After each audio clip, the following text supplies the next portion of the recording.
Hi everyone, आज हम लोग मंथली मैगजीन करने वाले हैं विजन आईएएस के जनवरी मंथ की। तो इसके कुछ टॉपिक्स हम लोग ऑलरेडी पहले डिस्कस कर चुके हैं, जैसे कि हम लोगों ने पॉलिटी एंड गवर्नेंस कर लिया है, इंटरनेशनल रिलेशंस कर लिया है, इकोनॉमी कर लिया है, सिक्योरिटी कर लिया है, एनवायरनमेंट कर लिया है एंड सोशल इश्यूज़ भी कर चुके हैं। आज हम लोग करने वाले हैं साइंस एंड टेक्नोलॉजी। तो इसको देखते हैं फटाफट से। तो साइंस एंड टेक्नोलॉजी में जो हमारा पहला टॉपिक है वो है जीनोम इंडिया प्रोजेक्ट। अब इस प्रोजेक्ट को समझने से पहले ना हमें दो वर्ड्स का मतलब पता होना चाहिए, एक है जीनोम और एक है जीनोम सीक्वेंसिंग। तो देखो ये क्या है, ये आपको दिख रहा है डायग्राम। इसमें हमारी बॉडी में हम सबको पता है एक सेल होता है, सेल के अंदर होता है न्यूक्लियस, न्यूक्लियस के अंदर होता है हमारा क्रोमोसोम एंड क्रोमोसोम जो है वो कंटेन करता है डीएनए। ठीक है, तो डीएनए का स्ट्रक्चर कुछ इस तरीके से होता है आपका, यहाँ पे क्लियर दिए रखा है, इधर देखते हैं फटाफट से। तो ये रहा डीएनए। और डीएनए और आरएनए के बीच हमें बेसिक डिफरेंस पता है कि ये डबल स्ट्रैंडेड होता है, ये सिंगल स्ट्रैंडेड होता है। इस तरीके से इसमें 4 न्यूक्लियोटाइड पेयर्स होते हैं जो कि है cytosine, guanine, adenine and thymine. और यहाँ पे सेम वो 4 कौन से होते हैं, साइटोसाइन, गुआनिन, एडेनाइन, और यहाँ पे थायमाइन नहीं होता, यहाँ पे यूरासिल होता है। ये सब हम लोगों ने पढ़ रखा है। ठीक है, अब ये डीएनए के अंदर ये जो 4 आपके न्यूक्लियोटाइड पेयर्स होते हैं ना, ये एक सीक्वेंस में होते हैं, समझ में आ गया। और ये कुछ इस तरीके से होता है आपका ये। तो ये जो सीक्वेंस है ना, दिस इज योर जीनोम। क्या है ये? जीनोम है। जीनोम बेसिकली जेनेटिक मटेरियल जो ये बताता है कि मेरे बालों का कलर क्या रहने वाला है, आईज का कलर क्या रहने वाला है, मैं कैसी दिखने वाली हूँ, मेरी बॉडी का कलर क्या रहने वाला है, टोटल एवरी सिंगल थिंग जो भी मेरे जीन्स मुझे देते हैं वो सारी चीज़ें इसमें होती हैं। तो ये जीनोम है और इसी के अंदर ये छोटे छोटे पैटर्न्स होते हैं जो कि आपके जीन्स होते हैं, जो बेसिकली आप किस तरीके से दिखोगे, कैसे फंक्शन करोगे, ये सारी चीज़ें कैरी करते हैं। समझ में आ गया। अब जीनोम सीक्वेंसिंग क्या होता है? यही जो सीक्वेंस मैंने आपको बताया, इसी को स्टडी करना जीनोम सीक्वेंसिंग है। यही जीनोम सीक्वेंसिंग है और इसी की हम लोग स्टडी कर रहे हैं। क्यों स्टडी कर रहे हैं? हमें पता है कि हमें जीन्स जो मिलते हैं हमें, उनमें कई बार क्या होता है, कोई हेरिडिटरी प्रॉब्लम होती है, कोई बीमारी होती है जो हमें मिलती है, जो हो सकता है मुझे अभी ना पता हो, आफ्टर 10 ईयर्स मुझे वो बीमारी हो जाए, आफ्टर 20 ईयर्स मुझे वो बीमारी हो जाए। तो जीनोम सीक्वेंसिंग यानी कि इस पैटर्न की स्टडी करने से मुझे ये पता चलता है कि ऐसे कौन से डिसऑर्डर्स हैं जो मुझे हो सकते हैं फ्यूचर में। समझ में आ गया।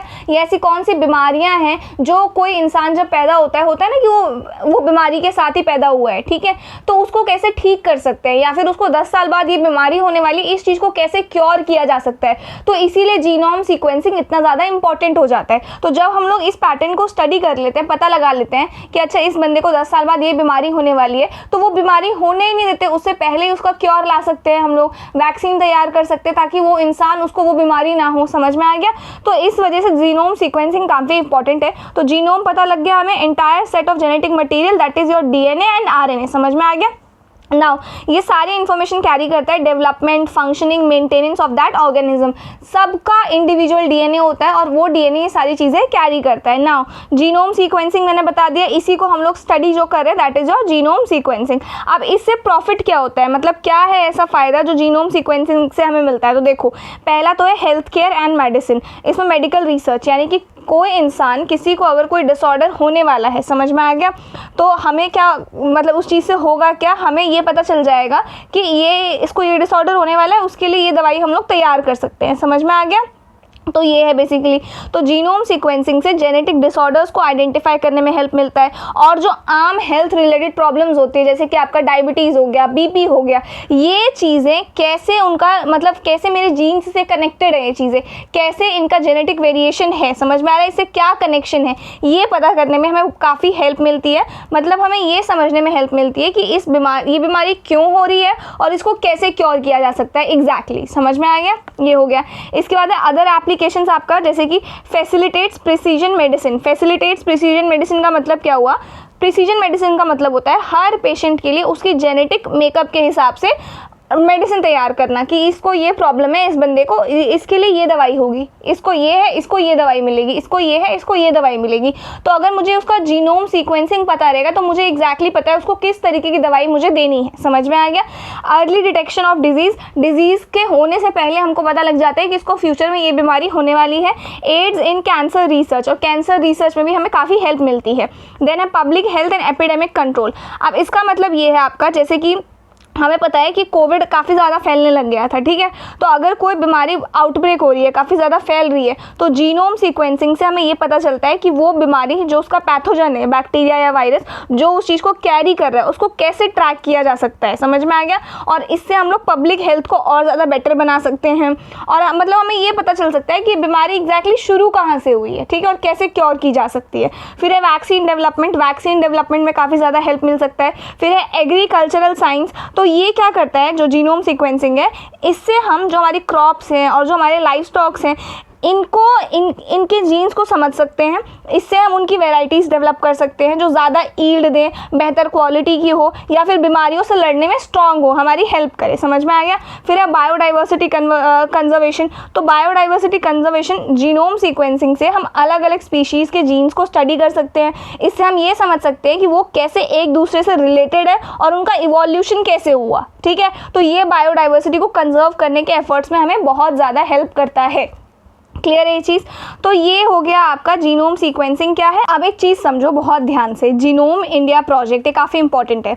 तो गवर्नमेंट ने क्या किया, गवर्नमेंट ने एक प्रोजेक्ट शुरू किया जिसका नाम है जीनोम इंडिया प्रोजेक्ट। ये एक बहुत बड़ा रिसर्च प्रोजेक्ट है जो इंडिया की गवर्नमेंट ने शुरू किया। इसका मेन एम ये है कि इंडिया में जितने भी अलग अलग तरीके के लोग हैं ना, उन सब के जीन्स को स्टडी किया जाए। बेसिकली साइंटिस्ट क्या कर रहे हैं कि वो 10,000 लोगों के DNA का पूरा ब्लूप्रिंट, जिसको हम लोग जीनोम सीक्वेंसिंग कहते हैं, वो निकाल रहे हैं। और आपको पता है कि इंडिया में बहुत सारी ऐसी कम्युनिटीज़ हैं, ट्राइब्स हैं, और हर किसी का अपना अपना यूनिक एक जेनेटिक मेकअप होता है। तो इस प्रोजेक्ट से हम ये समझना चाहते हैं कि ये जेनेटिक डिफरेंसेस लोगों की हेल्थ को कैसे अफेक्ट करता है।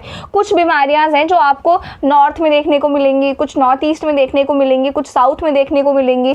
तो ये जो बीमारी है ये किसी स्पेसिफिक ग्रुप को ही क्यों हो रही है, किसी एक स्पेसिफिक ग्रुप को क्यों नहीं हो रही है, तो ये हम जीनोम सीक्वेंसिंग से पता लगा सकते हैं। साथ ही ये भी पता लगा सकते हैं कि इस बीमारी को हम लोग ठीक कैसे कर सकते हैं। समझ में आ रहा है। तो इसी वजह से इस प्रोजेक्ट के अंदर वो एक बड़ा डेटाबेस बना रहे हैं जिसमें सारा जेनेटिक डेटा स्टोर किया जा रहा है। और अभी जो ये न्यूज़ में बना हुआ है ना, ये इसीलिए न्यूज़ में बना हुआ है क्योंकि ना इन्होंने क्या किया है, 10,000 लोगों का डेटा सक्सेसफुली स्टोर कर लिया है और अब वो रिसर्चर्स के लिए अवेलेबल भी कर दिया है। यही बात आपका ये कह रहा है कि genome India project has achieved a significant milestone by making the genomic data of 10,000 individuals publicly accessible. अब ये पब्लिक के लिए एक्सेसिबल हो गया, तो जो साइंटिस्ट होंगे, जो रिसर्चर्स होंगे, वो इस डेटा का इस्तेमाल कर सकते हैं, लोगों की हेल्प कर सकते हैं, इस डेटा के पैटर्न को स्टडी कर सकते हैं, कैसे एक दूसरे के जीन्स अलग हैं, इससे हम लोग क्या फ़ायदा उठा सकते हैं। अच्छा, इस कम्युनिटी को ये बीमारी नहीं होती है, इस वजह से नहीं होती है, इस कम्युनिटी को ये बीमारी होती है, इस वजह से होती है। तो ये सारा जो पैटर्न है ना, ये हम लोग पढ़ सकते हैं। समझ में आया। तो इसी वजह से ये न्यूज़ में बना हुआ है कि 10,000 लोगों का डेटा सक्सेसफुली स्टोर कर लिया गया है और अब वो रिसर्चर्स के लिए अवेलेबल भी कर दिया गया है। और इस डेटा को यूज़ करके साइंटिस्ट स्टडी करेंगे कि जीन्स और डिजीज़ का क्या कनेक्शन है, नए डायग्नोस्टिक टूल्स और ट्रीटमेंट्स डेवलप करेंगे और प्रिसीजन मेडिसिन को आगे बढ़ाया जाएगा कि हर एक इंडिविजुअल की बीमारी के लिए उसको ये मेडिसिन सूट करेगी, उसके लिए बनी है मेडिसिन, इस तरीके का। समझ में आ गया। तो इसमें क्या होगा, हर पेशेंट के लिए उसके जीन्स के हिसाब से इलाज किया जाएगा। तो अगर मैं आपको इन शॉर्ट बताऊं तो जीनोम इंडिया प्रोजेक्ट एक नेशनल लेवल का एफर्ट है इंडिया के लोगों की जेनेटिक डाइवर्सिटी को समझने और उसको हेल्थ केयर और रिसर्च में यूज़ करने के लिए। समझ में आ गया, which is very excellent initiative. ठीक है, नेक्स्ट देखते हैं अब इसके बारे में थोड़ा सा और पढ़ते हैं। तो इट वाज इनिशिएटेड इन 2020 में इसको इनिशिएट किया गया था बाय डिपार्टमेंट ऑफ बायोटेक्नोलॉजी। ये बहुत इंपॉर्टेंट चीज़ है, प्री में आपके ऐसे ही क्वेश्चन बनते हैं। Government of India with collaboration of 20 institution to map India's genetic diversity. Primary objective क्या था इसका, build a comprehensive catalogue of genetic variation that reflect unique diversity of Indian population. मतलब कि इस प्रोजेक्ट का सबसे बड़ा गोल ही ये था कि एक ऐसा कैटलॉग बनाया जाए जिसमें इंडिया की पॉपुलेशन की जो यूनिक जेनेटिक डाइवर्सिटी है, मतलब हर ग्रुप के लोगों में जो जीन्स अलग अलग है, वो सब रिकॉर्ड किया जाए बस। ठीक है, इसके बाद क्या है, की achievements 20,000 samples collected from 83 diverse population establishing a bio bank. तो 20,000 पॉपुलेशन हमने कलेक्ट किया अलग अलग एरिया से, 83 डिफरेंट कम्युनिटीज़ और ग्रुप से। तो ये समझ में आ गया। ये सैंपल्स एक तरीके का ना जेनेटिक मटीरियल का बैंक है जिसको फ्यूचर में रिसर्च के लिए हम लोग यूज़ कर सकते हैं। ठीक है, इसके बाद 10,000 genomes sequence in first phase creating a reference genome for India. यानी कि पहले स्टेप में उन्होंने उन 20,000 सैंपल्स में से 10,000 लोगों के जीन्स का पूरा सीक्वेंस निकाल लिया है। इससे इंडिया के लोगों का एक जनरल जेनेटिक ब्लूप्रिंट तैयार हो जाएगा और ये एक तरीके से रेफरेंस जीनोम आगे की रिसर्च के लिए बहुत इंपॉर्टेंट हो जाएगा। समझ में आ गया, रेफरेंस की तरह काम करेगा। अब आप लोग बोलोगे दी इंडिया की पॉपुलेशन तो इतनी करोड़ों में है और 10,000 सैंपल्स हमने लिए हैं। तो अभी जस्ट स्टार्ट किया है 10,000 सैंपल्स को, और ये भी अलग अलग कम्युनिटीज से लिया गया, अलग अलग ट्राइबल ग्रुप से लिया गया है, ठीक है, इस वजह से। तो इस वजह से ये आपका न्यूज़ में बना हुआ है। अब मोर अबाउट न्यूज़ ये देखते हैं। Whole genome sequencing data for 10,000 individuals have been archived at Indian biological data centre. मतलब कि जो ये 10,000 लोगों का पूरा जीनोम सीक्वेंसिंग डेटा है ना, उसको एक जगह स्टोर किया गया है। उस जगह का नाम है इंडियन बायोलॉजिकल डेटा सेंटर। समझ में आ गया। तो अब ये कहाँ पर है, तो ये आपका फरीदाबाद में है और ये इंडिया का पहला national life science data repository है। समझ में आ गया, first national life science data repository mandated to archive publicly funded research data. It is supported by department of biotechnology. इसका काम क्या है, इसको ये जिम्मेदारी दी गई है कि अगर कोई भी रिसर्च गवर्नमेंट के पैसों से हुई है ना, तो उसका जो भी डेटा है वो यहाँ पर सेफ रखा जाएगा। और इस IBDC को सपोर्ट कौन करता है, डिपार्टमेंट ऑफ बायोटेक्नोलॉजी, ठीक है। फिर इसके बाद है framework for exchange of data protocols and the IBDC portals were also launched at genome India data conclave. मतलब कि एक इवेंट हुआ था जिसका नाम था जीनोम इंडिया डेटा कॉन्क्लेव। समझ में आ गया। अब ये वहाँ पर ना एक चीज़ लॉन्च की गई थी जिसका नाम है framework for exchange of data protocols, ठीक है। और IBDC के अपने ऑनलाइन पोर्टल्स भी लॉन्च हुए थे इस इवेंट में, ठीक है। अब हमें जो मेन समझना है वो ये है framework for exchange of data, ये है क्या, ये प्रोटोकॉल्स है क्या। तो ये बायोटेक प्राइड गाइडलाइंस के अंडर आता है। इसका मेन काम क्या है, तो ये देखता है कि जो भी डेटा शेयर हो रहा है वो एकदम हाई क्वालिटी का हो, स्पेसिफिकली इंडिया के लोगों से रिलेटेड हो, और वो भी एकदम ट्रांसपेरेंट तरीके से सबके लिए फेयर हो और जिम्मेदारी से शेयर किया जाए। मतलब डेटा को ऐसे ही नहीं बांट दिया जाएगा, उसके कुछ रूल्स एंड रेगुलेशंस होंगे ताकि उसका सही इस्तेमाल हो सके। ऐसा नहीं कि कोई भी मुंह उठा के जाएगा और 10,000 लोगों का जो डेटा है उसको ले लेगा, नहीं, ऑब्वियसली नॉट। हाँ, वो पब्लिक के लिए अवेलेबल कर दिया गया है, पर ऑब्वियसली साइंटिस्ट जो रिसर्चर्स है जिनका मेन काम है उस चीज़ को लेके, उनके लिए ज़्यादा बेनिफिशियल होगा ये, तो उनको दिया जाएगा। ऐसे किसी को भी प्रोवाइड नहीं कर दिया जाएगा। और कोशिश ये रहेगी कि इंडिया के लिए हो, इंडियंस को प्रोवाइड किया जाए, तो इस तरीके से, ठीक है। तो बेसिकली ये जो पूरा सेक्शन है ना आपका, ये बता रहा है कि जो 10,000 जीनोम सीक्वेंसिंग का डेटा है वो IBDC नाम की एक स्पेशल जगह पे स्टोर किया गया है जिसको गवर्नमेंट सपोर्ट करती है, और डेटा को शेयर करने के लिए कुछ रूल्स एंड रेगुलेशंस बनाए गए हैं, framework for exchange of data, ताकि सब कुछ सही तरीके से हो। समझ में आ गया, ट्रांसपेरेंट हो। तो ये इसी वजह से न्यूज़ में था। इसके बाद है यहाँ पे जो बॉक्स है एक नो द टर्म, इसको देखते हैं। तो पहला इसमें होल जीनोम सीक्वेंसिंग, यानी कि DNA को पूरा including coding part and non coding part, पूरे के पूरे सीक्वेंस को स्टडी करना is your whole genome sequencing, ठीक है। देन आता है एक्सॉन्स। एक्सॉन्स काफ़ी इंपॉर्टेंट है। तो एक्सॉन्स वो पार्ट होते हैं जो हमारे जीन्स के जो डायरेक्टली प्रोटीन बनाने में काम आता है। अब हमें पता है DNA से पहले RNA बनता है एंड देन जाके प्रोटीन बनता है। तो जब DNA से RNA बनता है तो उसमें कुछ यूजफुल पार्ट्स होते हैं जिनको हम लोग कहते हैं क्या, एक्सॉन्स कहते हैं, और कुछ बेकार पार्ट्स होते हैं जिनको हम लोग क्या कहते हैं, इंट्रॉन्स कहते हैं। क्लियर है। तो बाद में एक प्रोसेस होता है जिसमें इंट्रॉन्स को हटा दिया जाता है और सिर्फ एक्सॉन्स को जोड़ के एक फाइनल मैसेज यानी कि mRNA बनाया जाता है, और ये मैसेज बॉडी के लिए एक इंस्ट्रक्शन होता है कि कौन सा प्रोटीन बनना है। समझ में आ गया। तो दैट इज योर एक्सॉन। अब इसके बाद नीचे आओ, एक डायग्राम है, इसको समझते हैं। ये पूरा आपका होल जीनोम सीक्वेंसिंग का प्रोसेस है, किस तरीके से इसको किया जाता है, ठीक है। तो स्टेप 1 है हमारा DNA एक्सट्रैक्शन। इसमें क्या होता है, सबसे पहले साइंटिस्ट बैक्टीरिया का यहाँ पे एग्जाम्पल लिया गया है। तो मान लो बैक्टीरिया के सेल्स लेते हैं जो एक सॉलिड जेलिड टाइप प्लेट, अगर प्लेट पर ग्रो किया जाता है, ठीक है, उसी का नाम यहाँ पे लिखा हुआ है। एंड देन क्या होता है, उन सेल्स को स्पेशल केमिकल से ट्रीट करते हैं जो उन्हें तोड़ देता है। इससे DNA सेल के अंदर से बाहर आ जाता है और फिर उस DNA को क्लीन करके प्योरीफाई किया जाता है, ठीक है। देन स्टेप 2 है हमारे पास DNA श्योरिंग। अब इसमें क्या करते हैं, जो DNA मिला है ना वो काफ़ी लंबा होता है, इसलिए उसे छोटे छोटे पीसेस में काटा जाता है। और ये काम ना, जो ये काटने का काम है DNA को, या तो एंजाइम से किया जाता है जो मॉलिक्यूलर सीजर्स की तरह काम करता है, या किसी मैकेनिकल मशीन से किया जाता है। हर टुकड़ा एक स्पेसिफिक स्पेसिफिक साइज का होता है, मतलब कि हर इक्वल साइज का होगा, ठीक है।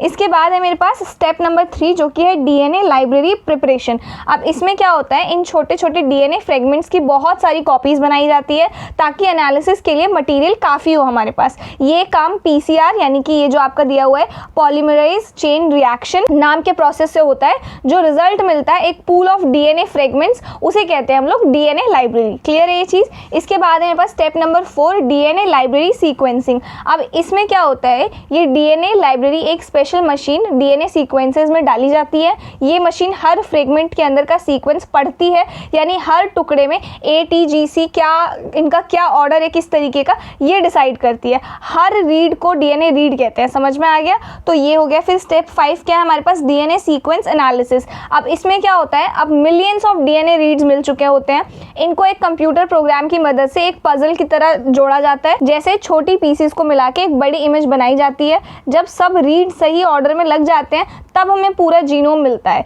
जिससे मिलियंस ऑफ ATCG लेटर्स होते हैं और फिर उसका एनालिसिस हम लोग करते हैं। समझ में आ गया।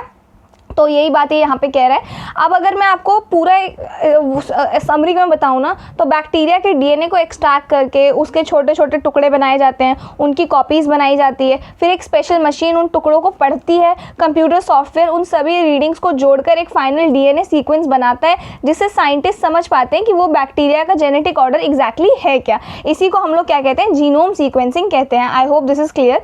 इसके बाद कुछ अलग, इसके अलावा भी कुछ प्रोजेक्ट्स हैं जो जीनोम सीक्वेंसिंग पर बेस्ड हैं, जैसे कि इंडिजन प्रोग्राम। इस प्रोग्राम को CSIR council of scientific and industrial research ने स्टार्ट किया था।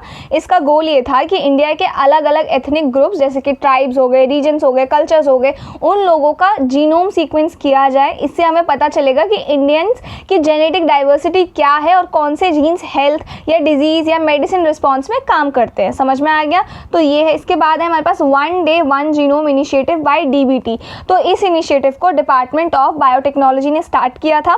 इसका मेन फोकस है कि इंडिया के यूनिक बैक्टीरियल स्पीशीज को स्टडी करना जो एनवायरनमेंट, एग्रीकल्चर या ह्यूमन हेल्थ में इंपॉर्टेंट रोल प्ले करते हैं। जैसे हर दिन एक नए बैक्टीरिया का जीनोम सीक्वेंस करना ताकि उसे उसके यूजेस और इम्पैक्ट क्या हो इसको हम लोग समझ सके। ठीक है। इसके बाद है हमारे पास ह्यूमन जीनोम प्रोजेक्ट। इस प्रोजेक्ट को स्टार्ट किया था 1990 में और 2003 में जाके इसको ये कंप्लीट हुआ। इसका पूरा गोल ये था कि पूरे ह्यूमन जीनोम उसको सीक्वेंस को स्टडी किया जाए और जनवरी 2022 में ना इसका फाइनल गैपलेस वर्जन भी रिलीज़ किया गया। ठीक है। इस प्रोजेक्ट के बाद हमें समझ में आया कि ह्यूमन डीएनए का कंप्लीट ब्लूप्रिंट क्या है और ये दुनिया के साइंटिफिक हिस्ट्री का एक लैंडमार्क था। समझ में आ गया। तो दिस वाज वेरी इंपॉर्टेंट। इसके बाद है हमारे पास 1 लाख जीनोम्स प्रोजेक्ट। अब ये है क्या, ये इंग्लैंड का पहला बड़ा प्रोजेक्ट था जिसमें 1 लाख जीनोम सीक्वेंसेस की स्टडी की गई थी। पेशेंट्स को रेयर डिजीज़ या कैंसर था और इस प्रोजेक्ट का गोल था कि डीएनए के बेसिस पर उनके डिजीज़ को समझा जाए और पर्सनलाइज ट्रीटमेंट बनाया जाए। ये यूके के नेशनल हेल्थ सर्विस NHS के थ्रू कंडक्ट हुआ था। ठीक है। इसके आपका इंटरनेशनल हैपमैप प्रोजेक्ट। तो ये जो प्रोजेक्ट है ना, इसका गोल था डिफरेंट एंसेस्ट्री ग्रुप्स जैसे कि आपका अफ्रीकन हो गए, एशियन हो गए, यूरोपियन हो गए, इनके डीएनए वेरिएंट्स को कंपेयर करना। ये 1 मिलियन से ज़्यादा डीएनए चेंजेस को एनालाइज करता है। इससे हमें समझ में आता है कि डिजीज़ का जेनेटिक से क्या रिलेशन है, कैसे बेटर डायग्नोस्टिक टूल्स बनाए जा सकते हैं और टारगेटिक मेडिसिन डेवलप किए जा सकते हैं। क्लियर है ये चीज़। तो ये आपके कुछ इनिशिएटिव्स थे जीनोम सीक्वेंसिंग को लेके। अब इसके बाद हमारे पास कुछ चैलेंजेस भी है, challenges related to genome sequencing. इसमें पहला है हमारे पास data accuracy and error correction. तो आज के एडवांस टूल्स होने के बावजूद डीएनए सीक्वेंसिंग में एरर आते हैं, स्पेशली लॉन्ग रीड सीक्वेंसिंग जो होते हैं, जब डीएनए के बड़े टुकड़े को रीड किया जाता है तब। तो गलती अगर एक सीक्वेंस में हो गई तो पूरी एनालिसिस आपकी गलत हो जाती है। इसलिए एक्यूरेसी अचीव करना जीनोम सीक्वेंसिंग में आज भी एक बहुत बड़ा टास्क है। इसके बाद है lack of data protection and regulation, यानी कि इंडिया के बहुत सारे जीनोमिक सैंपल्स फॉरेन लैब्स में भेजे जाते हैं क्योंकि यहाँ पर प्रॉपर रेगुलेशंस काफ़ी वीक है। इससे डेटा प्राइवेसी हो गया, सिक्योरिटी हो गया, इसका इशू काफ़ी ज़्यादा उठता है क्योंकि किसी का डीएनए पूरी आइडेंटिटी रिवील कर सकता है। डीएनए डेटा मिसयूज भी हो सकता है अगर प्रोटेक्शन लॉ स्ट्रॉन्ग नहीं है तो। इसके बाद हमारे पास एथिकल इश्यूज। तो जीनोम सीक्वेंसिंग से कुछ बड़े एथिकल सवाल भी उठते हैं, जैसे कि आपका जेनेटिक डिस्क्रिमिनेशन। कंपनीज या एम्प्लॉयर्स किसी के जीन्स देखकर उनके खिलाफ बायस बायस्ड हो सकते हैं। इसके बाद है इन्फॉर्म कंसेंट, यानी कि क्या आप लोगों को इन्फॉर्म कर रहे हो कि उनका डीएनए आप यूज़ कर रहे हो, तो डीएनए यूज़ करने से पहले उनकी कंसेंट आप ले रहे हो। इसके बाद है इश्यूज ऑफ यूजेनिक्स, यानी कि लोग अच्छे जीन्स के चक्कर में जीन एडिटिंग जैसे डेंजरस रास्ते चुन सकते हैं, जिससे सोसाइटी में इनइक्वालिटी बढ़ सकती है। फिर है हमारे पास inequity and low diversity, DNA test या जीनोम बेस्ड हेल्थ केयर का ज़्यादा फ़ायदा अमीर और अर्बन लोगों को मिलता है। जो आपके रूरल एरियाज़ वाले लोग हैं, गरीब कम्युनिटीज़ के और एथनिक माइनॉरिटीज़ हैं, वो इससे दूर रह जाते हैं, जिससे हेल्थ केयर एक्सेस और भी ज़्यादा अनइक्वल हो जाता है। ठीक है, फिर आपका कॉस्ट एंड एक्सेसिबिलिटी, आज सीक्वेंसिंग का खर्चा काफ़ी कम हो गया है, लेकिन लार्ज स्केल जीनोम प्रोजेक्ट्स अब भी बहुत महंगा है। डेवलपिंग या लो इनकम कंट्रीज़ के लिए ये एक मेजर बैरियर हो सकता है। इसके बाद है fragmentation of genetic data, India में अलग अलग प्राइवेट लैब्स और कंपनीज डीएनए टेस्टिंग करती हैं, लेकिन उनका डेटा एक जगह कलेक्ट नहीं होता है, तो इस वजह से पब्लिक हेल्थ पॉलिसीज़ बनाने में प्रॉब्लम होती है, क्योंकि गवर्नमेंट के पास पूरा पिक्चर नहीं होता है। ठीक है, तो ये एक चीज़ है कि फ्रेगमेंट में हो रहा है ये सारा काम, तो ये एक दिक्कत है। अब इसके बाद है हमारे पास वे फॉरवर्ड। अब क्या सॉल्यूशंस हैं इन चैलेंजेस के, देखते हैं। तो पहला है एडवांसमेंट्स इन सीक्वेंसिंग टेक्नोलॉजीज़, यानी कि अब आने वाले टाइम में डीएनए सीक्वेंसिंग टूल्स और भी ज़्यादा पावरफुल हो रहे हैं। जैसे कि इसमें दो चीज़ें बोल रखी हैं। पहला है लॉन्ग रीड सीक्वेंसिंग, तो लॉन्ग रीड सीक्वेंसिंग अब ज़्यादा एक्यूरेट हो रहा है, जिससे कॉम्प्लेक्स डीएनए चेंजेस को समझना आसान हो जाएगा। ठीक है, दूसरा है आपका एनजीएस की बात ये कर रहे हैं। एनजीएस यानी कि नेक्स्ट जनरेशन सीक्वेंसिंग, एक ऐसी टेक्नोलॉजी है जो एक साथ मिलियंस ऑफ डीएनए फ्रेगमेंट्स को फास्ट और चीप वे में सीक्वेंस कर सकता है। ठीक है, साथ ही यहाँ पे एक पॉइंट आपका दे रखा है, NGS method versus traditional method की बात कर रखी है। तो पहले आपका सांगेर मेथड यूज होता था, ये आपका एक ट्रेडिशनल मेथड है, तो इस मेथड से डीएनए सीक्वेंस करना स्लो और महंगा होता था। अब आपका एनजीएस की वजह से पूरा जीनोम बहुत तेजी से और कम कॉस्ट में पढ़ा जा सकता है। ठीक है, इसके बाद हमारे पास ethical framework and policy development. जब हम जीन्स जैसे सेंसिटिव डेटा के साथ काम करते हैं, तो क्लियर रूल्स और एथिक्स बनाना ज़रूरी हो जाता है। ये रूल्स डिसाइड करेंगे कि डेटा का मिसयूज़ ना हो, लोगों का कंसेंट लेना मैंडेटरी हो, साथ ही डिस्क्रिमिनेशन ना हो किसी के जीन्स के बेसिस पर। समझ में आ गया? तो इसके लिए ना हम लोग यूएस जैसी कंट्री का एग्जाम्पल ले सकते हैं, जहाँ पर जीना यानी कि genetic information non discrimination act है, जो प्रोटेक्ट करता है लोगों के जेनेटिक डेटा को मिसयूज़ होने से। ठीक है, इसके बाद है हमारे पास cost reduction and global accessibility, यानी कि कॉस्ट कम करना और सबके लिए एक्सेसिबल बनाना।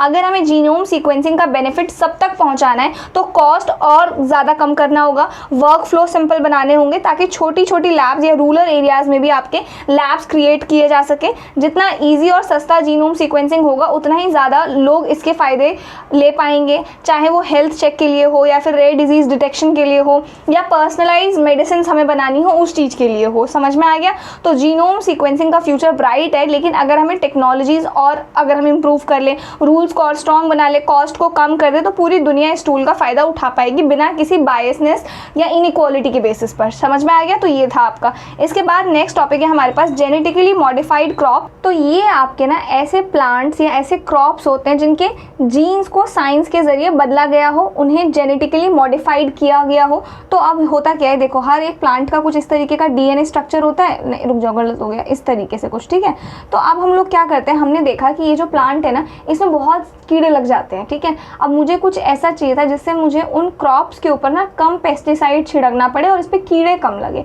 तो मैंने क्या किया, डिफरेंट बैक्टीरियाज, फंगी, मैंने उनको थोड़ा स्टडी किया, डिफरेंट प्लांट्स को, और उनका किसी एक स्पेसिफिक प्लांट का जीन उठा के मैंने इस प्लांट में जिसमें कीड़े लगते थे ना, उसका स्पेसिफिक ये पार्ट जैसे मैंने हटा दिया डीएनए का, और इसके बदले मैंने उसका पार्ट इंसर्ट कर दिया। ठीक है, तो यहाँ मैं क्या कर रही हूँ, उस प्लांट के एग्जिस्टिंग जीन्स के साथ छेड़छाड़ कर रही हूँ और मैंने उसको मॉडिफाई कर दिया इस तरीके से कि उसमें अब कीड़े ना लगे। तो अब उस प्लांट में कीड़े नहीं लग रहे हैं, तो that is your genetically modified crop. समझ में आ गया? यही चीज़ यहाँ पे बता रखी है। जेनेटिकली मॉडिफाइड क्रॉप्स में ये ऐसे प्लांट्स होते हैं जिनको हम लोग साइंस के ज़रिए जिनको बदल देते हैं। ये क्रॉप्स जेनेटिक इंजीनियरिंग के प्रोसेस से बनाए जाते हैं, जिसमें किसी दूसरे ऑर्गेनिज्म जैसे कि प्लांट हो गया, बैक्टीरिया हो गया या फंगी हो गया, उनका जीन एक प्लांट के डीएनए में डाल दिया जाता है। क्लियर है ये चीज़? तो that is your genetically modified crop. इसके बाद है how genetic modified crops are develop. अब ये प्रोसेस किस तरीके का है, किस तरीके से होता है, तो देखो, जब किसी प्लांट, एनिमल, बैक्टीरिया या फंगस के जीन्स को लैब में मॉडिफाई मॉडिफाई किया जाता है तो उसे कहते हैं हम लोग जीएमओ, यानी कि जेनेटिकली मॉडिफाइड ऑर्गेनिज्म। तो वही जब फार्मिंग क्रॉप्स के साथ किया जाता है तब उसको क्या कहते हैं हम लोग, जेनेटिक मॉडिफाइड क्रॉप। समझ में आ गया। अब ये जो पूरा प्रोसेस है किस तरीके से होता है इसको समझते हैं। तो जेनेटिक मॉडिफाइड क्रॉप्स बनाने का प्रोसेस एक साइंटिफिक लैब बेस्ड मेथड में होता है। ये प्रोसेस आपका 3 स्टेप्स में होता है, ठीक है। तो जिसमें पहला स्टेप क्या होता है, हमें जीन्स को चूज करना पड़ता है, आइडेंटिफाई करना पड़ता है। तो सबसे पहले साइंटिस्ट एक यूजफुल जीन आइडेंटिफाई करते हैं, जैसे इंसेक्ट रेजिस्टेंस हो गया कि कीड़े नहीं लगने चाहिए, या ड्रॉट टॉलरेंस यानी कि सूखा पड़ गया तो ये फसल सहन कर ले, इसको ज़्यादा पानी ना देना पड़े, या फिर फास्ट ग्रोथ यानी कि इस फसल की जो ग्रोथ है ना बहुत फास्ट हो। तो ये जीन किसी दूसरे ऑर्गेनिज्म यानी कि प्लांट, बैक्टीरिया एटसेट्रा से लिया जाता है, ठीक है। इसके बाद सेकेंड स्टेप है आइसोलेटिंग द जीन। अब मैंने क्या किया, मुझे वो प्लांट या वो एनिमल या वो ऑर्गेनिज्म मिल गया जिसका डीएनए मुझे निकालना है, एक्सट्रैक्ट करना है, जिसका जीन मुझे निकालना है डीएनए में से। तो अब मैंने क्या किया, ये डीएनए है, मुझे ये स्पेसिफिक पार्ट पता लग गया कि मुझे इसको निकालना है। तो इस जीन को केयरफुली डीएनए से अलग किया जाता है, एक्सट्रैक्ट किया जाता है ताकि उसे टारगेट प्लांट में डाला जा सके। समझ में आ गया। इसके बाद थर्ड स्टेप क्या होता है हमारा, थर्ड स्टेप होता है जीन इंसर्ट करना। तो अब ये जो हमने जीन निकाला है ना, इसको क्रॉप के डीएनए में डालने के लिए साइंटिस्ट कुछ लेबोरेटरी टेक्निक्स का यूज़ करते हैं, जिनमें से पहला आपका है जीन गन अप्रोच। मतलब मेटल के छोटे छोटे पार्टिकल्स जैसे कि गोल्ड हो गया, सिल्वर हो गया, उस पर डीएनए चिपका दिया जाता है, फिर उन्हें शूट किया जाता है प्लांट सेल्स में। डीएनए प्लांट सेल के अंदर घुस जाता है। अगर मैं आपको इजी वर्ड्स में बताऊं तो डीएनए वाले बुलेट से सेल के अंदर जीन्स डाले जाते हैं। क्लियर है ये चीज़। So that is your gene gun method. दूसरा है आपका एग्रोबैक्टीरियम अप्रोच। इसमें एक स्पेशल बैक्टीरियम होता है, एग्रोबैक्टीरियम ट्यूमेफेशियम्स। ये नेचुरली प्लांट के अंदर जीन डाल सकता है। साइंटिस्ट इस बैक्टीरिया को यूज़ करके डिज़ायर्ड जीन प्लांट सेल में ट्रांसफ़र करते हैं। तो friendly bacteria gene delivery boy की तरह काम करता है इस मेथड में, ठीक है। फिर आपका इलेक्ट्रोपोरेशन। अब ये क्या है, तो ये तब यूज़ होता है जब प्लांट सेल वॉल नहीं होती है। इसमें प्लांट सेल्स को इलेक्ट्रिक शॉक दिया जाता है। शॉक से सेल्स में छोटी पोर्स बनती हैं जिनके थ्रू डीएनए अंदर चला जाता है। तो बेसिकली इलेक्ट्रिसिटी यानी कि झटका देके हम लोगों ने वो प्लांट का एक तरीके से गेट खोल दिया, डीएनए को सेल के अंदर फिर भेज दिया। समझ में आ गया।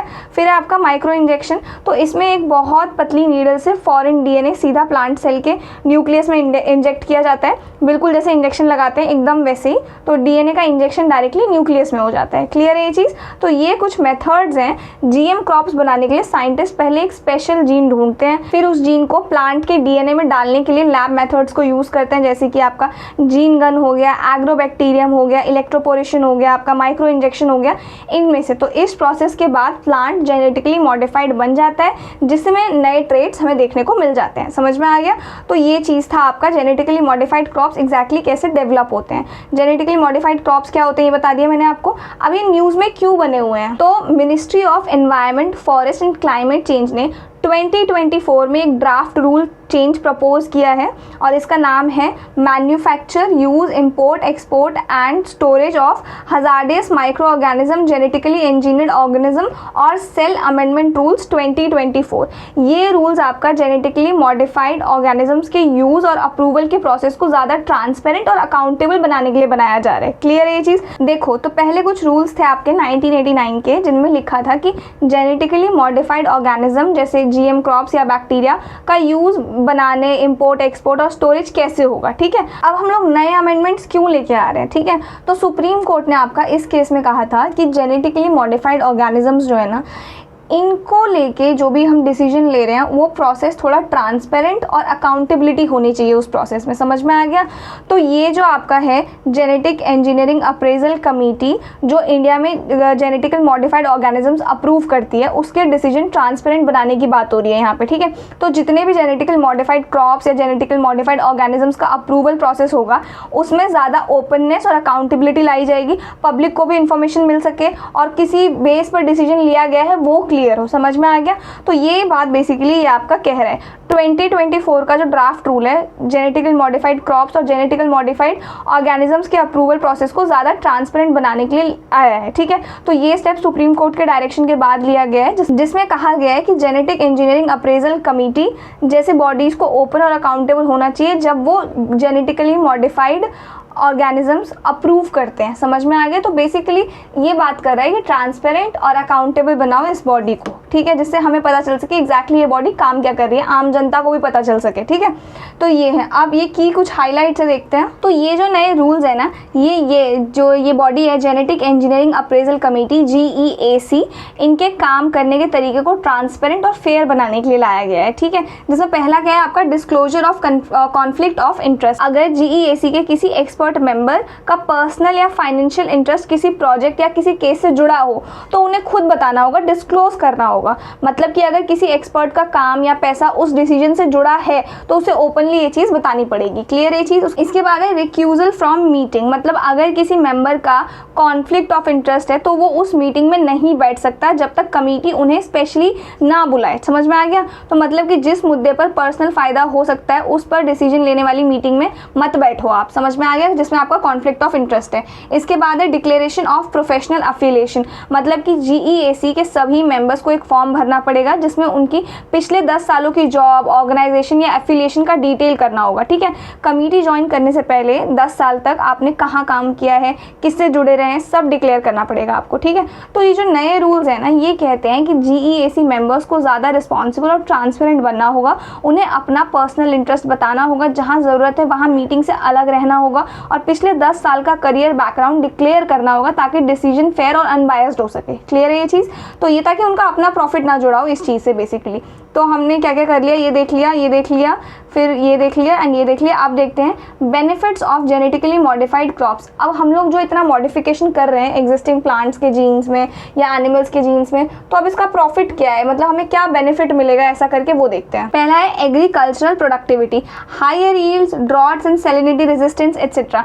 मतलब कहने का मतलब क्या है, जो जेनेटिकली मॉडिफाइड क्रॉप्स होंगे ना वो ज़्यादा यील्ड प्रोवाइड करेंगे जब सूखा पड़ेगा या फिर हमारे पास मिट्टी में थोड़ी नमक जैसा होगा, सैलिनिटी होगी, तो उन जैसी टफ कंडीशंस में वो ग्रो कर लेंगे और फार्मर को कम नुकसान होगा, ज़्यादा फायदा होगा। क्लियर है ये चीज़? फिर हमारे पास पेस्ट एंड डिजीज रेजिस्टेंस, यानी कि जैसे आपका एक है ये BT कॉटन, समझ में आया? तो ये भी आपका ना कॉटन के ही एग्जिस्टिंग जीन्स में कुछ मॉडिफिकेशन किया है हमने और उसी का नाम है आपका BT कॉटन। इसमें ना हमारा इंसेक्ट किलिंग जीन्स होते हैं, तो इसमें ज़्यादा इंसेक्ट नहीं लगते हैं, ठीक है। तो इससे हमारे पेस्टिसाइड्स कम यूज़ होंगे और क्रॉप हेल्थ बेटर रहेगी, इन्वायरमेंट और फार्मर दोनों के लिए सेफ रहेगा। समझ में आ गया? तो पेस्ट और डिजीज रेजिस्टेंट रहेगा और इसका एग्जांपल दे रखा है इसमें BT कॉटन का। फिर हमारे पास न्यूट्रिशनल एनहांसमेंट, तो बायो फोर्टिफाइड क्रॉप्स बनाए जा रहे हैं जैसे कि गोल्डन राइस हो गया जिसमें आपका विटामिन A रहेगा, जेनेटिकली मॉडिफाइड सोयाबीन जिसमें ज़्यादा ऑयल और प्रोटीन कॉन्टेंट होगा, तो ये माल न्यूट्रिशन से फाइट करने में हमें हेल्प करेगा काफ़ी ज़्यादा, ठीक है।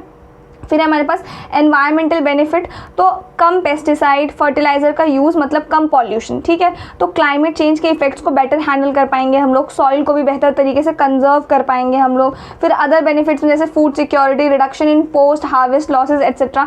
तो GM क्रॉप से पोस्ट हार्वेस्ट लॉसेज यानी कि फसल सड़ती है, जैसे ख़राब हो जाती है, वो कम होगा और फूड सप्लाई हमारा स्टेबल रहेगा, फूड सिक्योरिटी भी हमारी बढ़ेगी। समझ में आ गया? तो basically genetically modified crops farming को ज़्यादा प्रोडक्टिव, न्यूट्रिशियस और इको फ्रेंडली बनाती है। इनसे ना सिर्फ फार्मर्स का फायदा होता है बल्कि पब्लिक हेल्थ और इन्वायरमेंट को भी लॉन्ग टर्म बेनिफिट ही मिलेगा। क्लियर है ये चीज़? अब genetically modified crops in India, अब कौन से ऐसे क्रॉप्स हैं जिनमें हमने कुछ मॉडिफिकेशन किया है देखते हैं। पहला है आपका BT कॉटन, ये इंडिया का पहला और अब तक का अकेला कमर्शियल जेनेटिकली मॉडिफाइड क्रॉप है। समझ में आ गया? तो 2002 में इंडिया ने BT कॉटन को कमर्शियल यूज़ के लिए अप्रूव किया था। अब ये कॉटन में मॉडिफाई किया है हमने, राइट? तो क्यों मॉडिफाई किया है? तो इसको रेजिस्टेंट बनाने के लिए फ्रॉम कॉटन बॉलवर्म, तो कॉटन बॉलवर्म नाम के एक डेंजरस इंसेक्ट के खिलाफ इसको रेजिस्टेंट बनाया है हमने। तो साइंटिस्ट ने ना एक चीज़ नोटिस की, साइंटिस्ट ने बैसिलस थ्यूरिंजिएंसिस, ये एक मिट्टी में पाया जाने वाला बैक्टीरिया है, इसका टॉक्सिक जीन कॉटन के DNA में डाल दिया। इस जीन से कॉटन प्लांट क्रायोप्रोटीन बनाता है जो इंसेक्ट के लिए पॉइजन की तरह काम करता है। इंसेक्ट मर जाते हैं और कॉटन प्लांट आपका सेफ रहता है। समझ में आ गया? तो ये BT कॉटन इतना, मतलब हमने जीन मॉडिफाई कर दिया तो कितना बढ़िया हो गया उसके लिए, अब उसमें कीड़े नहीं लगते एक तरीके से।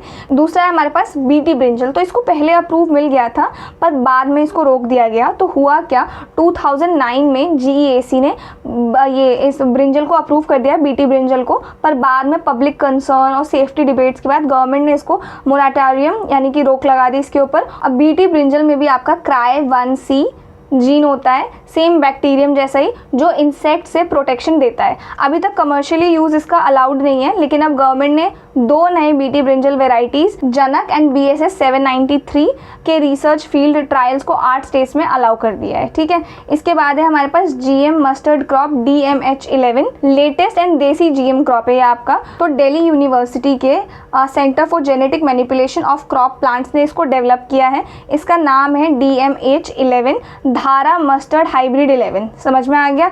तो बट अभी तक ना GM मस्टर्ड को अब तक कमर्शियल कल्टीवेशन के लिए रिलीज नहीं किया गया है। इस पर टेस्टिंग और अप्रूवल प्रोसेस अभी आपका चल ही रहा है। समझ में आ गया।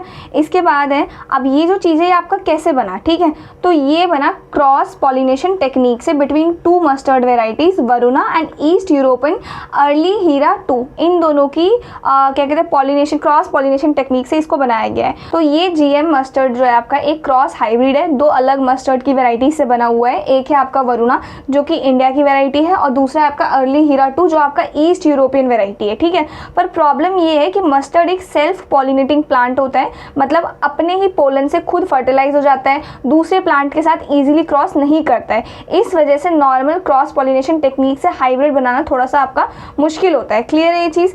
तो साइंटिस्ट ने क्या किया, साइंटिस्ट ने सॉइल बैक्टीरियम बैसिलस अमाइलोलिक्वेफेसिनेंस इनसे ना 2 स्पेशल जीन्स लिए। एक लिया आपका बरनासे जीन, ये वरुणा वेराइटी में डाल दिया गया। इससे प्लांट टेम्परेरी स्टेराइल हो जाएगा और ये मतलब कि खुद से पॉलिनेट नहीं कर पाएगा इसको डालने के बाद। ठीक है, और दूसरा इनसे लिया हम लोगों ने बार स्टार इन हीरा ब्लॉक्स। तो ये हीरा वेराइटी में डाल दिया गया। ये बारनेस के इफेक्ट को ब्लॉक करता है, जिससे क्रॉस पॉलिनेशन पॉसिबल हो जाता है। इस प्रोसेस के बाद हाइब्रिड सीड्स बन जाते हैं। क्लियर है ये चीज़। तो जो आपके जेनेटिकली मस्टर्ड एक जेनेटिकली इंजीनियर्ड हाइब्रिड प्लांट है जो नेचुरल पॉसिबल नहीं होता है, क्योंकि मस्टर्ड आपका खुद से ही पॉलिनेट कर लेता है। लेकिन बरनासे एंड बारस्टार जीन टेक्निक से साइंटिस्ट ने इसका सेल्फ पॉलिनेशन रोक दिया और कंट्रोल कर दिया और क्रॉस पॉलिनेशन करवाया। अब ये ज़्यादा प्रोडक्टिव हाइब्रिड वेराइटी बन चुका है, पर अभी भी इसका कमर्शियल अप्रूवल हमें नहीं मिला है, पेंडिंग है ये। समझ में आ गया। तो इसी का ना नीचे यहाँ पे दे रखा है डायग्राम। देखो यहाँ पे मैं आपको समझाती हूँ, आपको इजीली समझ में आ जाएगा। तो देखो जो आपका जेनेटिकली मॉडिफाइड मस्टर्ड DMH11 है ना, उसको बनाने के लिए साइंटिस्ट ने 3 स्पेशल जीन्स का यूज़ किया। पहला तो मैंने आपको बताया बरनासे। देखो बरनासे क्या करता है, पहला है आपका बरनासे, दूसरा है आपका बारस्टार और तीसरा है आपका बार। ठीक है, तो पहले इसके बारे में समझते हैं बरनासे क्या करता है। तो बरनासे एक टॉक्सिक प्रोटीन बनाता है जो टैपिटम सेल्स को डिस्ट्रॉय करता है। टैपिटम सेल्स वो होते हैं जो पॉलन ग्रेन्स, जो मेल सेल्स होते हैं ना, उनको ग्रो होने में हेल्प करते हैं। जब टैपिटम सेल्स डिस्ट्रॉय हो जाते हैं तो प्लांट मेल स्टरलाइज हो जाता है, मतलब वो पॉलन नहीं बना सकता और खुद से फर्टिलाइज भी नहीं हो सकता है। तो इस तरीके का प्लांट फीमेल पेरेंट की तरह यूज होता है जो दूसरे प्लांट से फर्टिलाइज होता है। ठीक है, फिर आता है आपका बार स्टार। अभी बार स्टार क्या करता है, दूसरे प्लांट में बार स्टार जीन होता है, ये बारनेस प्रोटीन को न्यूट्रलाइज करता है। जब ये दोनों पेरेंट्स क्रॉस पॉलिनेट होते हैं तो हाइब्रिड प्लांट बन जाता है और वो हाइब्रिड फुल्ली फर्टाइल होता है, मतलब सीड बनाने में केपेबल होता है वो। ठीक है, इससे हाई यील्डिंग हाइब्रिड क्रॉप मिलती है जो फार्मर्स के लिए बेनिफिशियल होता है। अब तीसरा है हमारे पास बार जीन। अब ये जीन, तो ये जो जीन है ना आपका, ये जीन हमारा स्ट्रेप्टोमाइसिस हाइग्रोस्कोपियस नाम के सॉइल बैक्टीरियम से आता है। इसका काम है जेनेटिकली मॉडिफाइड प्लांट को हर्बिसाइड बास्ता के लिए रेजिस्टेंट बनाना और ट्रांसफॉर्म हुए प्लांट्स को आइडेंटिफाई करने में हेल्प करना ड्यूरिंग लैब एक्सपेरिमेंट्स। समझ में आ गया।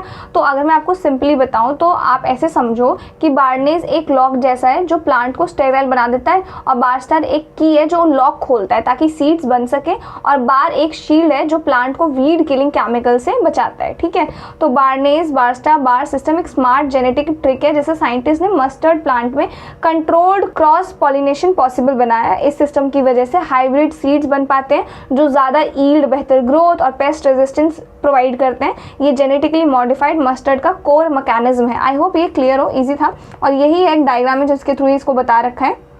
इसके बाद आ जाओ regulation of GMOs in India. तो जब भी जेनेटिकली मॉडिफाइड ऑर्गेनिजम्स का यूज़ या टेस्टिंग होता है तो उसके लिए इंडिया में एक मल्टी लेवल अप्रूवल और मॉनिटरिंग सिस्टम बना हुआ है।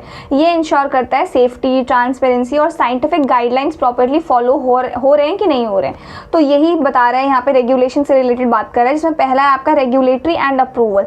तो सबसे इंपॉर्टेंट जो बॉडी है वो है आपकी genetic engineering appraisal committee, GEAC। सबसे इंपॉर्टेंट कमेटी है ये GMOs के लिए। ये large scale scale use, commercial release और environmental release of GMOs approve करती है। Ministry of environment, forest and climate change के अंदर ये बॉडी आती है। क्लियर है ये चीज़। फिर है हमारा review committee on genetic manipulation. अब ये क्या करती है, डिपार्टमेंट ऑफ बायोटेक्नोलॉजी के अंदर काम करती है। ये लैब रिसर्च हो गया, स्मॉल फील्ड ट्रायल्स हो गया और इम्पोर्ट एक्सपोर्ट जैसी एक्टिविटीज़ को मॉनिटर करती है। ये इंश्योर करती है कि रिसर्च सेफ हो और किसी को हार्म ना करे। ठीक है। इसके बाद है हमारे पास इंस्टीट्यूशनल बायो सेफ्टी कमेटी। हर रिसर्च इंस्टीट्यूट में होता है ये देखता है कि लैब लेवल पर bio safety rules properly follow हो रहे हैं कि नहीं हो रहे। अगर कोई जेनेटिकली मॉडिफाइड रिसर्च हो रही है तो ये पहला अप्रूवल यहीं से मिलता है उनको। समझ में आ गया। उसके बाद आते हैं एडवाइजरी बॉडीज़ पे। तो आपका रिकॉम्बिनेंट DNA एडवाइजरी कमेटी, ये कमेटी पॉलिसी बनाती है और बताती है कि किस टाइप के सेफ्टी नॉर्म्स फॉलो करने चाहिए, साइंटिफिक गाइडलाइंस और एथिकल कंसर्न्स पे भी एडवाइस करती है। ठीक है। तीसरा है आपका मॉनिटरिंग। तो इसमें आपका स्टेट बायोटेक्नोलॉजी कोऑर्डिनेशन कमेटी है। ये स्टेट लेवल पे GM एक्टिविटीज़ को इंस्पेक्ट करती है, देखती है कि स्टेट में सब रूल्स के अकॉर्डिंग हो रहा है कि नहीं हो रहा है। ठीक है। फिर आपका डिस्ट्रिक्ट लेवल कमेटी, तो ये ग्राउंड लेवल या लोकल लेवल पे जेनेटिकली मॉडिफाइड यूज़ का काम करती है, इंस्पेक्शन करती है। फार्मर्स या फील्ड ट्रायल्स का सेफ्टी कंप्लाइंस ये कमेटी इंश्योर करती है। ठीक है। अब इसके बाद जेनेटिक इंजीनियरिंग अप्रेजल कमेटी, इस कमेटी के बारे में पढ़ते हैं थोड़ा सा। तो स्टैट्यूटरी कमेटी है आपकी, मतलब ये ऑफिशियल लॉ के तहत बनाई गई है। इसका काम है जेनेटिकली मॉडिफाइड ऑर्गेनिजम्स के यूज़ को अप्रूव करना, जैसे कि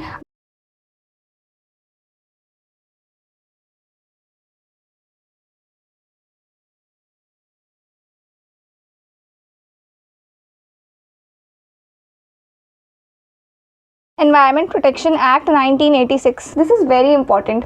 यूपीएससी का ये ट्रेंड है, वो किसी बॉडी के बारे में पूछती है और अगर वो स्टैट्यूटरी बॉडी है, कुछ इस तरीके से क्वेश्चन आएगा कि एनवायरमेंट प्रोटेक्शन एक्ट से बताओ इन 3 या 4 में से कितनी बॉडीज़ हैं जो बनी हुई हैं। तो उनमें से हो सकता है आपको एक ये बॉडी भी दे दे, तो इसलिए आपको पता होना चाहिए। ठीक है, कि किस एक्ट के अंदर बना है, ये किस मिनिस्ट्री के अंदर है। ये ministry of environment, forest and climate change के अंदर काम करता है। अब इसका कंपोजिशन किस तरीके का है, तो पहले है chairman, special secretary, additional secretary of ministry of environment, forest and climate change. ठीक है। इसके बाद इसमें को चेयरमैन भी होते हैं। ये होते हैं डिपार्टमेंट ऑफ बायोटेक्नोलॉजी के रिप्रेजेंटेटिव, मतलब साइंस और टेक्नोलॉजी साइड के एक्सपर्ट भी कमेटी में होते हैं, जो टेक्निकल एस्पेक्ट समझने और डिसाइड करने में हेल्प करता है। ठीक है। अब इसके फंक्शंस के बारे में देखते हैं। अगर किसी रिसर्च या इंडस्ट्री में हजार्डियस माइक्रो ऑर्गेनिजम्स या जेनेटिकली मॉडिफाइड ऑर्गेनिजम्स का लार्ज स्केल यूज़ हो रहा है, तो GEAC उसको एनवायरमेंटल पॉइंट ऑफ व्यू से भी असेस करता है। क्लियर है ये चीज़। इसके बाद है, अगर कोई साइंटिस्ट या कंपनी जेनेटिकली इंजीनियर्ड क्रॉप्स या ऑर्गेनिजम्स को एनवायरनमेंट में रिलीज करना चाहती है,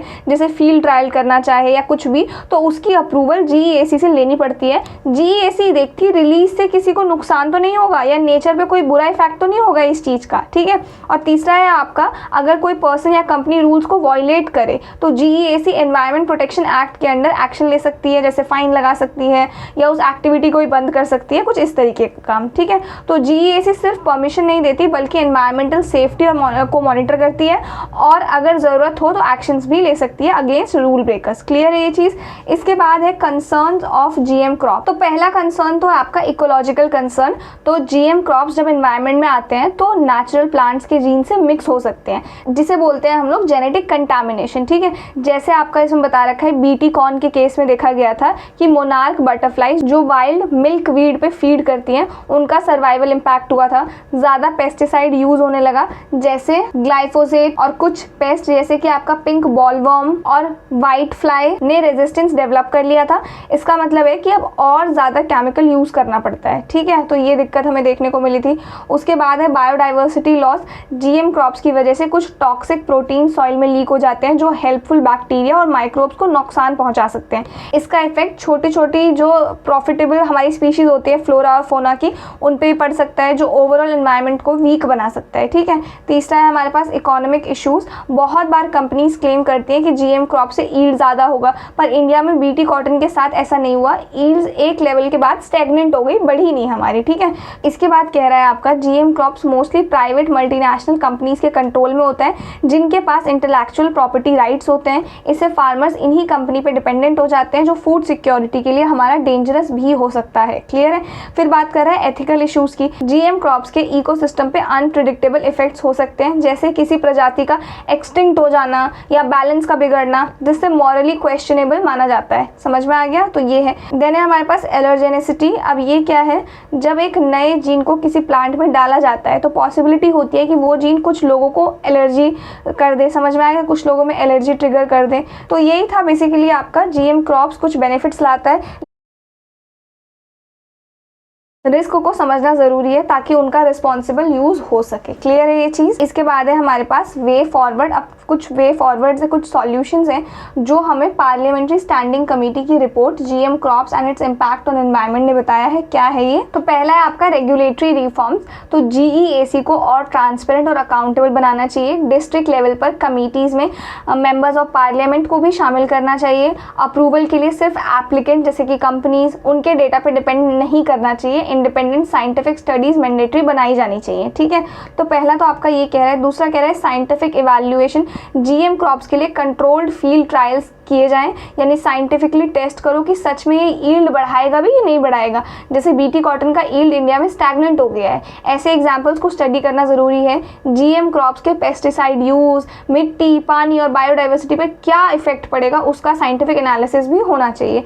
फिर आपका मैंडेटरी जीएम फूड लेबलिंग, यानी कि जो भी खाने का प्रोडक्ट जीएम क्रॉप से बना है उस पर क्लियर लेबल होना चाहिए ताकि कस्टमर जान सके कि उसे लेना चाहिए ये चीज़ कि नहीं लेना चाहिए। वो कंप्लीटली कस्टमर का डिसीजन हो सके।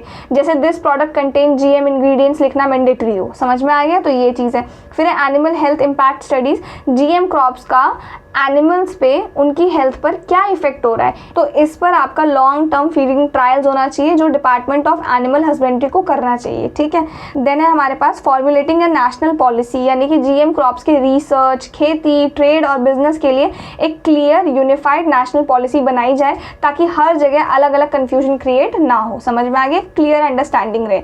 तो पार्लियामेंट्री कमेटी का कहना है कि जीएम क्रॉप्स पर डिसीजन बिना प्रॉपर साइंटिफिक टेस्टिंग, ट्रांसपेरेंसी और पब्लिक अवेयरनेस के नहीं लिए जाना चाहिए और एक नेशन वाइड क्लियर पॉलिसी तैयार करनी चाहिए हमको। समझ में आ गया?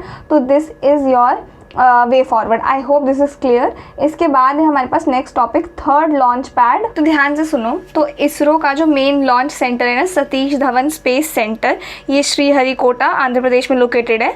अभी तक इसरो के पास यहाँ पर 2 लॉन्च पैड्स हुआ करते थे। लॉन्च पैड्स बेसिकली वो होते हैं जो रॉकेट को लॉन्च करने के लिए प्लेटफॉर्म्स होते हैं ना, रॉकेट को लॉन्च करने के लिए जो हमें चाहिए होता है, that is your launch pad. ठीक है। तो अभी तक इसरो के पास 2 लॉन्च पैड्स थे, first launch pad and second launch pad. लेकिन अब इसरो एक नया और एडवांस लॉन्च पैड बना रहा है जिसका नाम है थर्ड लॉन्च पैड। ठीक है।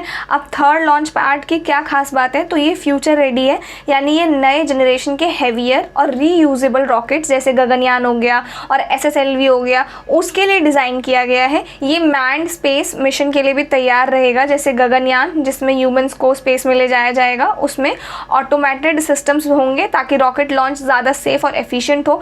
मल्टीपल रॉकेट्स को शॉर्ट टाइम इंटरवल में लॉन्च करने की कैपेसिटी रहेगी इसको, जो पहले के पैड्स में थोड़ा सा मुश्किल था। ठीक है। तो ये आपका वही श्रीहरिकोटा आंध्र प्रदेश में बन रहा है, लेकिन एग्जिस्टिंग 2 पैड्स के कंपैरिजन में ज़्यादा मॉडर्न रहेगा। इसरो को ग्लोबल स्पेस मार्केट में कॉम्पिटिटिव बनाने के लिए एक स्ट्रैटेजिक मूव है ताकि इंडिया भी स्पेसएक्स जैसी कंपनीज के लेवल पे आ सके। समझ में आ गया? तो थर्ड लॉन्च पैड एक high tech rocket launching platform है जो फ्यूचर स्पेस मिशन जैसे कि गगनयान, हैवी पेलोड्स और ह्यूमन स्पेस फ्लाइट्स, उसके लिए इसरो बना रहा है ताकि इंडिया स्पेस रेस में आगे बढ़ सके। क्लियर है ये चीज़? और इसी वजह से ये न्यूज़ में बना हुआ है। अब पहले यहाँ देखते हैं factors for selecting Sriharikota for satellite launch pad. तो जब इसरो को एक जगह सिलेक्ट करनी थी जहाँ से हमारे रॉकेट्स लॉन्च हो सके, तो उन्होंने श्रीहरिकोटा आंध्र प्रदेश को क्यों चूज किया? अब ये क्यों बेस्ट था इसको समझते हैं 4 रीजंस में। पहला है आपका ईस्टर्न कोस्ट लोकेशन, यानी कि रॉकेट हमेशा ईस्ट डायरेक्शन में लॉन्च किया जाता है क्योंकि अर्थ भी वेस्ट से ईस्ट घूमता है आपका। तो श्रीहरिकोटा इंडिया के ईस्टर्न कोस्ट पे है, तो रॉकेट को नेचुरल स्पीड बूस्ट मिलता है, ये फ्यूल बचाता है और ज़्यादा वेट ले जा सकता है। क्लियर ये चीज़? दूसरा है हमारा प्रॉक्सिमिटी टू इक्वेटर, यानी कि श्रीहरिकोटा इक्वेटर के करीब है और अर्थ के रोटेशन का अफेक्ट यहाँ पे सबसे ज़्यादा होता है। इसका इसका मतलब है रॉकेट को एक्स्ट्रा मोमेंटम मिलता है, जैसे किसी रॉकेट को पहले से ही हम एक पुश दे रहे हैं तो उस तरीके का पुश मिलता है इसको यहाँ पे, ठीक है। तीसरा है हमारे पास सेफ्टी कंसिडरेशन। लॉन्च के बाद अगर कोई रॉकेट फेल हो गया या टूट गया तो समुद्र में गिरता है, ना कि किसी पॉपुलेटेड एरिया में, ठीक है। तो इससे लोगों और प्रॉपर्टीज को नुकसान थोड़ा कम रहता है, रिस्क थोड़ा कम रहता है। इसके बाद है हमारे पास अदर फैक्टर्स। श्रीहरिकोटा में अनइनहैबिटेड लैंड यानी कि जहाँ पे कोई नहीं रहता है वो ईजिली अवेलेबल था, इंफ्रास्ट्रक्चर बनना आसान था, समुद्र के करीब होने से लॉन्च डायरेक्शन क्लियर रहता है, कोई ऑब्स्टेकल्स नहीं होते हैं। तो इस वजह से हमने श्रीहरिकोटा को इसलिए सिलेक्ट किया है क्योंकि ईस्ट कोस्ट लोकेशन है, इक्वेटर के पास होने से सेफ्टी है और एम्प्टी लैंड है, सी कॉम्बिनेशन है, तो इससे रॉकेट लॉन्च के लिए परफेक्ट जगह बना देता है श्रीहरिकोटा को। ये क्लियर है ये चीज़। इसके बाद अब इसको थोड़ा सा और डिटेल में समझते हैं। तो मैंने आपको बताया था कि already 2 launch pad, first launch pad and second launch pad है, ठीक है। उसके बावजूद भी हम लोग ये थर्ड लॉन्च पैड बना रहे हैं। क्यों बना रहे हैं? तो ये इसलिए बना रहे हैं फ्यूचर के रॉकेट्स के लिए तैयार रहेगा। ये जो TLP है इसको इस तरीके से डिज़ाइन किया जा रहा है कि ये next generation launch vehicles and launch vehicle mark 3 with semi cryogenic stage as well as scaled up configuration of NGLV, यानी कि इसको इस तरीके से डिज़ाइन किया जा रहा है कि ये नेक्स्ट जनरेशन लॉन्च व्हीकल्स और लॉन्च व्हीकल मार्क 3 जैसे हैवी और मॉडर्न रॉकेट्स को भी लॉन्च कर सकेगा, ठीक है। इसके बाद सेमी क्रायोजेनिक स्टेज सपोर्ट करेगा, यानी कि नए रॉकेट्स में जो नए टाइप के फ्यूल सिस्टम है ना, सेमी क्रायोजेनिक फ्यूल होंगे, उनके लिए ये पैड स्पेशली तैयार होगा। ये फ्यूल ज़्यादा पावरफुल और एफिशिएंट होता है। तीसरा है आपका स्केलेबल डिज़ाइन। अगर फ्यूचर में और भी बड़े या पावरफुल रॉकेट्स आते हैं तो इस पैड को और अपग्रेड भी किया जा सकता है। क्लियर है ये चीज़। तो इस वजह से टाइमलाइन यानी कि कब तक बनेगा ये आपका to be established within 4 years. तो ये TLP आने वाले 4 सालों के अंदर कंप्लीट हो जाएगा। तो TLP आपका थर्ड लॉन्च पैड एक फ्यूचर रेडी लॉन्च स्टेशन होगा जो नए और हैवी रॉकेट जैसे कि आपका NGLV हो गया, LVM3 हो गया, इनको लॉन्च करने के लिए डिज़ाइन किया जा रहा है और ये 4 साल के अंदर तैयार हो जाएगा। क्लियर है। अब इसका सिग्निफिकेंस देखते हैं। तो ये जो इसरो का जो नया लॉन्च पैड है ये सिर्फ एक एक्स्ट्रा प्लेटफॉर्म ही नहीं बल्कि ये इंडिया के फ्यूचर स्पेस गोल्स को और ज़्यादा स्ट्रॉन्ग बेस बनाएगा। समझ में आ गया किस तरीके से? पहला है इसमें कैपेसिटी ऑगमेंटेशन। TLP बनने से इसरो ज़्यादा फ्रीक्वेंटली रॉकेट्स लॉन्च कर पाएगा और ये जो लॉन्च पैड है ये खास तौर पर ह्यूमन स्पेस फ्लाइट जैसे गगनयान और डीप स्पेस मिशन जैसे कि चंद्रयान, मार्स या मून लैंडिंग्स के लिए काम आएगा। समझ में आ गया। दूसरा है हमारे पास expanded vision of Indian space programs. India ने 2035 तक भारतीय अंतरिक्ष station, Indian crewed lunar landing यानी कि चांद पर जाने का टारगेट रखा है। इन सब के लिए हैवी रॉकेट्स और नई इंजन टेक्नोलॉजी चाहिए जिसको TLP सपोर्ट करेगा, ठीक है। तीसरा है फ्यूचर ट्रांसपोर्टेशन। तो स्पेस मिशन बदल रहा है, अब बिग सैटेलाइट, ह्यूमन ट्रैवल और इंटरप्लैनेटरी एक्सप्लोरेशन का ज़माना आ गया है। TLP बनने से हम अगले 25 से 30 सालों के अंदर एडवांस लॉन्चेस के लिए रेडी हो जाएंगे। समझ में आ गया। तो ये है। इसके बाद है existing launch pads in India. अब जो ऑलरेडी एग्जिस्टिंग लॉन्च पैड्स हैं तो 2 है, एक है फर्स्ट लॉन्च पैड और एक है सेकंड लॉन्च पैड। तो ये जो फर्स्ट लॉन्च पैड है ये भी श्रीहरिकोटा में ही लोकेटेड है। सपोर्ट करता है polar satellite launch vehicle PSLV and small satellite launch vehicle SSLV को, ठीक है। इसके बाद है हमारे पास सेकंड लॉन्च पैड। तो इसमें मेन यूज है geosynchronous satellite launch vehicle GSLV and LVM3 के लिए होता है। जब FLP बिजी होता है तो PSLV लॉन्चेस भी यहाँ से हो जाते हैं। क्लियर है ये चीज़। तो TLP यानी कि थर्ड लॉन्च पैड इंडिया के स्पेस प्रोग्राम को फ्यूचर रेडी बनाएगा जिसमें ह्यूमन मिशन, हैवी रॉकेट्स और स्पेस स्टेशन जैसे मेगा टारगेट्स भी पॉसिबल हो पाएंगे। तो यही है। अब इसका कंक्लूजन क्या है? तो हमें पता है आज के टाइम में स्पेस मिशंस कॉम्प्लेक्स होते जा रहे हैं, चाहे वो ह्यूमन मिशंस हो, हैवी सैटेलाइट्स हो या फ्यूचर मून लैंडिंग प्लान्स हो। तो तेज़ी से थर्ड लॉन्च पैड का डेवलपमेंट होना बहुत ज़्यादा ज़रूरी है। नेक्स्ट जनरेशन के हैवी रॉकेट्स के लॉन्चेस को सपोर्ट करेगा ये। एग्जिस्टिंग सेकेंड लॉन्च पैड का स्टैंड बाय ऑप्शन बनेगा जब SLP बिजी हो या मेंटेनेंस में हो। फ्यूचर स्पेस ट्रांसपोर्टेशन की ज़रूरत को पूरा करेगा, जैसे 2035 तक स्पेस स्टेशन और 2040 तक चंद्रयान ह्यूमन मिशन कंप्लीट करना हो, ठीक है। तो TLP का टाइमली सेटअप होना इंडिया के स्पेस गोल्स को स्मूथली अचीव करने के लिए क्रूशियल है, स्पेशली जब हैवी रॉकेट्स और फ्रीक्वेंट लॉन्चेस की डिमांड हमारे नेशन में बढ़ रही है तो, ठीक है। इसके बाद है हमारे पास next generation launch vehicles NGLV program, इसको देख लेते हैं फटाफट से, और other launch vehicles of ISRO, इनको भी देख लेते हैं फटाफट से। तो next generation launch vehicle program, ये प्रोग्राम एक नया पावरफुल रॉकेट बनाने के लिए है जिसे हम लोग सूर्या रॉकेट भी कहते हैं। इसका गोल है सैटेलाइट, स्पेसक्राफ्ट और हैवी पेलोड्स को एफिशिएंटली स्पेस में भेजना। क्लियर है। इसके कुछ की फीचर्स भी हैं, जैसे कि पहला है आपका 3 स्टेज व्हीकल होगा, जिसमें फर्स्ट स्टेज रीयूजेबल होगा, जैसे स्पेसएक्स के रॉकेट्स, जिससे कॉस्ट कम होगी। इसके बाद है मॉड्यूलर ग्रीन प्रोपल्शन सिस्टम, यानी कि मॉड्यूलर और ग्रीन प्रोपल्शन सिस्टम का यूज़ होगा। सेमी क्रायोजेनिक इंजन होंगे, fuel refined kerosene, oxidiser, liquid oxygen, ये सब होगा। और LVM-3 से 3 गुना ज़्यादा पेलोड ले जा सकता है, ये सिर्फ 1.5 गुना कॉस्ट पे। क्लियर है ये चीज़। इसके बाद है हमारे पास other launch vehicles of the ISRO, इसके अलावा भी कुछ है। एक है पोलर सैटेलाइट लॉन्च व्हीकल आपका PSLV, इंडिया का 3rd जनरेशन लॉन्च व्हीकल है। 4 स्टेज सिस्टम आपका, फर्स्ट एंड थर्ड स्टेज जो है solid fuel, second and fourth stage liquid fuel, mainly earth observation satellites के लिए यूज़ होता है ये। उसके बाद है geosynchronous satellite launch vehicle GSLV, India का 4th जनरेशन लॉन्चर है। 3 stages and 4 liquid strap on motor पे एक्टिव है ये। क्रायोजेनिक 3rd स्टेज से कम्युनिकेशन सैटेलाइट को हाई ऑर्बिट में भेजने के लिए यूज होता है ये। इसके बाद स्मॉल सैटेलाइट लॉन्च व्हीकल आपका, 3 solid stages plus liquid velocity trimming module, ये इसको डिजाइन किया गया quick and low cost launches के लिए, स्मॉल सैटेलाइट्स के लिए, ठीक है। फिर हमारे पास geosynchronous satellite launch vehicle MK3 LVM-3, ISRO का हेवीएस्ट रॉकेट है। 3 stages vehicles with 2 solid strap-on motors, S200, 1 liquid core stage L110 and a higher thrust cryogenic upper stage। Chandrayaan 3 और गगनयान मिशन में इसे यूज़ किया गया था। क्लियर है ये चीज़। तो अगर मैं आपको सिंपली बताऊं तो NGLV फ्यूचर के लिए इसरो का नेक्स्ट जनरेशन रॉकेट है, ज़्यादा पेलोड्स, रीयूजेबल टेक और ग्रीन फ्यूल के साथ, जिससे स्पेस लॉन्च अफोर्डेबल और एफिशिएंट बनेगा। क्लियर है ये चीज़। आई होप आपको ये टॉपिक समझ आया हो। इसके बाद है हमारे पास स्क्रैमजेट इंजन। तो ये टॉपिक आपका, और इंटरनेशनल रिलेशंस और इकोनॉमी के जो छूट गए हैं टॉपिक्स 1-2, उनको हम लोग करेंगे नेक्स्ट या फिर नेक्स्ट टू नेक्स्ट वीडियो में। आई होप यहाँ तक आपको समझ में आया हो। डोंट वरी, मैं करा दूंगी कवर ये सारे ही। अब नेक्स्ट वीडियो में करते हैं जो हमारे बच गए हैं टॉपिक्स, उनको कवर, ठीक है। आई होप आज का सेशन आप लोगों को समझ में आया हो, and if you have any doubt then do let me know, and I will see you in the next video.